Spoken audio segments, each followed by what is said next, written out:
Hey everyone, welcome back. Matt and Anthony from the Pitti Group Wealth Management. This is the finance things in life. And today we're going to be talking about money confessions. The juicy stuff. Right. So what we did is we kind of asked, and it was, anonymous. We didn't.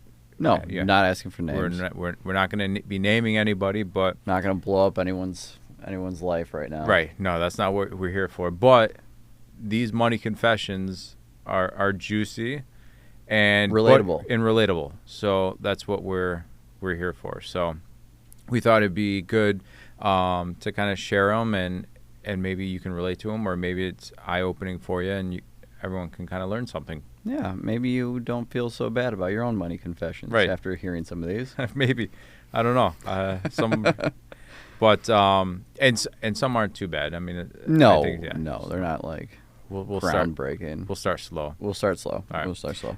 So the first one is I check my bank account balance multiple times a day, even though I know nothing has changed. It's like my weird form of financial anxiety. Yeah, I would say this is a great way to start slow. Mm-hmm. Yeah, I mean, I think a lot of people do this. A lot of people check like retirement accounts way too frequently. Yeah. Or their investment accounts, and you're watching the market move. Probably not ideal. No. I usually tell people if you're anxious about your money, especially like an investment account, it's best to not look at it because that can lead to emotional decisions. Money's very emotional. But I feel like this one's a very popular one. I feel like a lot of people do this. Yeah, I mean, I have clients that do it, and then I have clients on the totally opposite end of the spectrum that don't check at all. But I agree, like checking your accounts, especially multiple times a day. I mean, it's gonna give you anxiety. It's gonna end up leading you to make bad financial decisions because you're making your decisions based emotionally, and you're not following either the plan you have in place that you're using with your advisor, or maybe you need to come up with some sort of plan. So then it maybe takes away that stress and anxiety. Or it could lead to spending more money. If you're looking at it multiple times a day, maybe something comes up and you're like, oh, well, I've got X amount sitting in my bank account right now. I could probably afford that. And maybe it leads you to almost like window shopping purchases where you're looking at your accounts and you're like, oh, yeah, I can afford that. I'll go ahead and buy it. Yeah. And then, and who knows? I mean, that could lead to, buyer's remorse, I'm stressing just thinking about it. Right? Talk about financial anxiety. Right, I know. I'm getting it right now. Maybe this wasn't a good idea. I'm like, yeah, this is more going to be like more of a therapy session for everyone. All right. So I don't think that's a terrible, but it's something that you should probably try to work on, limit the amount of times you're checking your account. Maybe instead of multiple times a day, start with once a day. Yeah, I mean, how often can it change throughout the day? Right, it's probably not. So check it in the morning, and then don't look at it again. Yeah, and try to cut back. Maybe do from once a day to once every couple days, and maybe once a week, and cut back that way. So yeah. All right. I like it. The next one, I once bought a luxury car just to impress people at work. Sold it a year later at a huge loss because I couldn't keep up with the payments. Oof. Dang. That one also I think is fairly relatable to people. Oh, yeah, keeping up with the Joneses, Keeping up with the Joneses, just about to say it, right? yeah. I mean, I get it. I mean, we live in a period of time where social media is, everything seems to, everything's documented. Everyone's living through their Instagram accounts and Snapchat and whatever. It's not on Instagram. It didn't happen. Right. And you want to live like everybody else. Yeah. And it's a slippery slope. It's dangerous slope to go down, especially if you don't have the means to kind of afford it. And, how many times have we heard stories like some of these influencers I mean, they are not even actually going on these private jets or going to these places. Or if they are, I mean, they're getting comped. It's not, Yeah. They're it's not paying for it themselves. right. So, Right. Yeah, and people, social media, like we said, is a big part of it. I think people see it and they're like, well, if they can do it, I can too. Or the fact that they're doing it, maybe I'm not living my life like the way I should be. Like maybe I should be going on 2 or 3 vacations a year. Like, am I behind? That can also give you some financial anxiety. Like, am I doing enough financially? And, I think I see it pretty frequently. It's like a picture of someone who is walking to work. They're envious of the person riding a bike to work. The person riding the bike to work is envious of the person driving to work. The person driving to work is envious of the person that has a nicer car or a bigger car that's also like maybe driving to an airport, whatever Right. it is. Someone's always going to have that almost like a FOMO or like, I wish I had that. right. But just understanding of what your means are, living within your means or below your means, not financially extending yourself. I mean, there's people that, I've met over just my time in this business that seem like they're doing very well in life. Beautiful house, beautiful vehicles, going on vacation, but they're up to debt in their eyeballs. Right. Like, it's painful amount of debt. And it's like, I don't know how you're doing it. Right. And like some people just don't care, but It's eventually going to catch up. right. And really, if that's the goal, going on these vacations or buying that luxury vehicle, if that is the goal, then put together a plan in place to make it make sense. So you're not a year later not affording the payments. You have to sell at a huge loss because now you're in a deeper hole. Right. Now you're impressing people that didn't even know that you had to impress. Right. It's not like people are focusing on you saying, "Wow, why doesn't Dave have a new BMW?" I think people think that they're thought of more than they are. Yeah. I think there's just a lot of pressure socially with social media and just the way things are shared now for people to have elaborate things. Right. Yeah.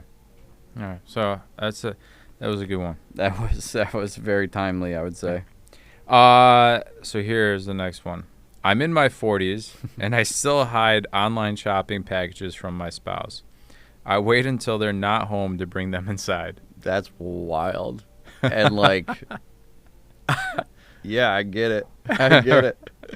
I mean, we probably all done it at some point, right? For sure. Yeah. For sure. And it may not even be like a big thing. Obviously it doesn't, depending on how large a purchase is, that will get noticed eventually. Right. But I mean, I remember just growing up, my mom would say, "Oh no, like we've had this for a while," and Right. it may be something brand new. Yeah, that one is spot on. They're not alone there. Yeah. I mean, no, and it's one, it's one thing if it happens every once in a while. I mean, I'm not saying don't do it because, but you can't let it control yourself. You can't let it get to the point where it's consuming you and now you're spending all this money that you don't have. Right. Because then your spouse is eventually going to be like, where's all the money? The shoe's going to drop eventually. Right. Yeah. Yeah. I mean, if it's getting out of hand and you're hiding, depending on your budget or your income, a decent portion of what your budgeted expenses are, it's going to eventually come out. And like, where are you putting it? Like, Right. What are you buying and where are you storing it? Well, I knew someone that he said he told his wife he won a compound bow, so like a hunting bow. Mm-hmm. He won it, in a raffle, but he actually bought it, and I don't know how much it was. I mean, it was years ago, so they're so much more expensive now. But I think he spent probably $1,500. Wow. And yeah, but he said he won it. It was $25 raffle or something, and I don't know if it's true or not, but I did see it online while doing my scrolling. So it's got to be real. It's got to be real. Someone had bought new irons, and they told their spouse that they won them, and they sent a message to the company. I don't know if it's Titleist or whatever. Can you please put on there somewhere that I won these? So they sent the clubs, and it says, congratulations on your new set of irons. Like, you won our giveaway or whatever. So then their spouse didn't think they actually bought them. All right. Yeah, so maybe hiding little packages online isn't that bad. Titleist golf clubs are pretty expensive. Yeah. Oh, man. All right. That's a good one. That is a good one. Yeah. Let's see. This one I feel like is very timely. I maxed out a credit card in college on drinks and concerts. It took me 10 years to finally pay it off, and I still don't regret the memories. All right. I mean, you don't have buyer's remorse. That's great. That's great. You paid off your debt. You paid off your debt. Fantastic. So, 10 years. Yeah. Think of the interest on that card. Yeah. True. Wow. But think about the memories. The memories. Gosh, I don't know what experience they had, but I've been to my fair share of concerts and bars, and I don't know if especially in college. Right. I don't know if it was worth the memories for me. First of all, I wasn't drinking that expensive. Well, that's the other thing. I college. mean, like, how much were you drinking in college? Were you buying the entire bar drinks? Well, I mean, think about. I mean, you were living like a king then. You were probably making crazy mememories if you were buying. Oh yeah. I mean, yeah. You'd walk into the bar and you were. Or like people are just taking advantage of you. Yeah, true. But yeah, I remember. What was it? Woody's in Cortland. I mean, I think I was paying $1 a beer. Shout out part of the Woody's. Mug Club. Yeah. Yeah. I mean, I think I had like quarter wing nights in college. Man. Yeah, So I feel like in can't- college, that's gonna be real. What concerts are you going to? Right? I mean, concerts are expensive nowadays, but I mean, back then, I don't know. I mean, Yeah, 10 years to pay it off. I mean, maybe it wasn't that much, right? and maybe it just wasn't prioritized as far as paying off the card.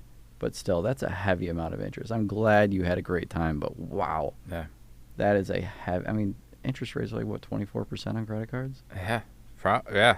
I mean, at least. I mean, That's sometimes. that's wild. But I would be curious to know, like, I want to know what concert. concerts. Yeah. Like, were they just traveling, like, following one band? Right. Or were they going to Yeah. a bunch of Was different it like- concerts? Was Yeah, it- maybe it was a bunch of travel. Yeah. Yeah. Well, that's right. True. So if they were like a groupie, Yeah, they're flying I could around. see that. Yeah. That's a good point. And I'm also curious, were they on the 5-year college plan? Did they graduate in 4 years? Did they graduate on time? Van Wilder. But, I mean, you know, having a splurge here and there, it's probably a good thing to do it, mentally, to kind of have that. You don't want to be so uptight with your money that you just don't enjoy it. You Right. have to enjoy life. Right. And you have the memories, and which this person Clearly seems- does. Clearly does. Glad they remember it. Right. It did take some time to pay off their debt, but they did do that, and hopefully now they're on track to, maybe they're meeting their retirement goals. Now they can kind of focus on that, and Yeah, I mean, it And looks start like they planning learned how to budget since then. Yeah. Hopefully they didn't open up another credit card and then pay this one off and then have that other one build Right. up. But yeah, I think that is also important. We often talk about, budgeting and making good financial decisions.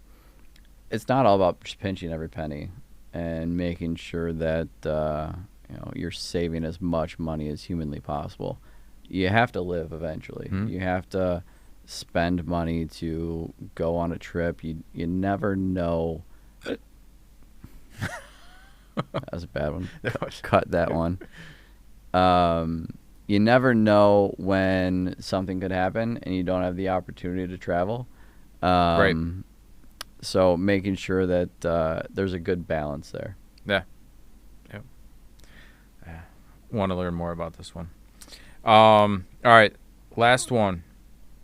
I have a savings account I don't tell anyone about, even my partner.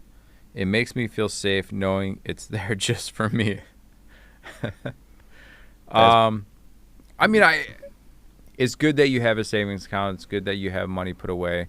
Depending on the partner, if it's a newer relationship, or I don't know if you've been together for years, but what your long-term plans are with this person. But I think eventually, if you're looking to retire or kind of live that life, I mean, I don't know, maybe you want to share that information. Yeah, I don't know why you wouldn't.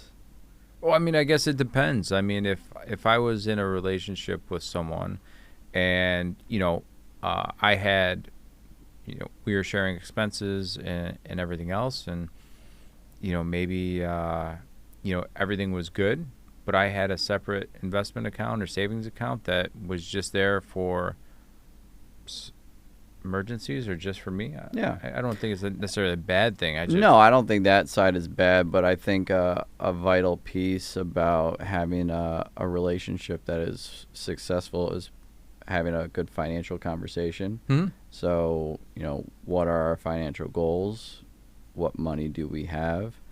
And, maybe it's a conversation where it's like, hey, I've got this savings account that I've been saving for years that I feel like is my money to do with what I want. If you want to have your own savings account to do the same thing, by all means. We don't ask each other questions about what we spend that money on, but that's your money, that's my money, and then we've got an account for ourselves as well. Yeah.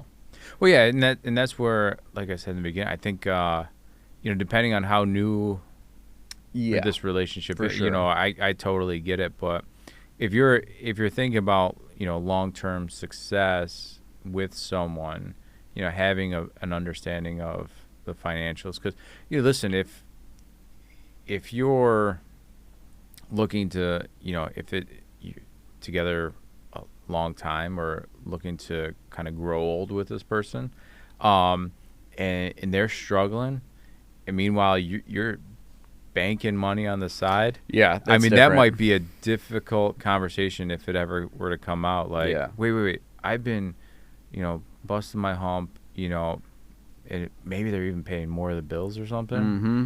And you're like, just. Yeah, I mean, if one person's entire paycheck is going into the joint account to pay bills, and the other person is hoarding money, and one person's stressed out about it and the other one's not, that could cause some issues. Yeah. So, that's a spicy one. That is yeah, well, I mean, and because there's so much unknown there. Right. A lot of unknown. Yeah. So it could be give them the benefit of the doubt. Right. It could be the best decision you're making, but it could also lead to some.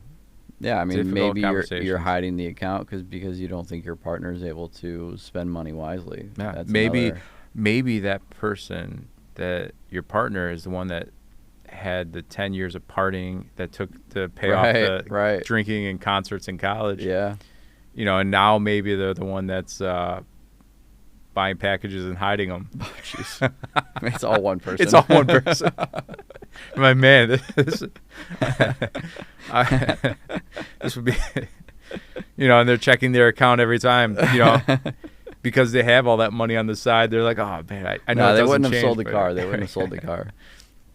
But yeah, it's like I said, that is, good for you as far as being able to kind of put money away and save it. I think sometimes that's the hardest thing to do these days is to kind of have the the wherewithal to do that, and the determination or whatnot, to put that money away, save it.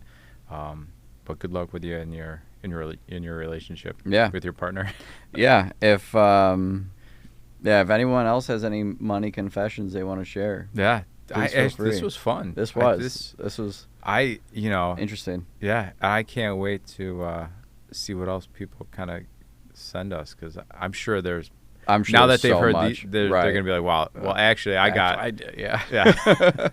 Gets the ball rolling. Right.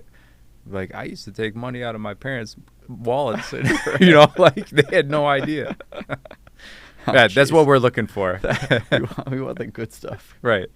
But appreciate you guys tuning in. Hopefully, not only was this kind of entertaining, but learn a little bit about budgeting and preparing and things like that. And, yeah, I'm sure we'll do this again soon. Hopefully. All right. Thanks, guys.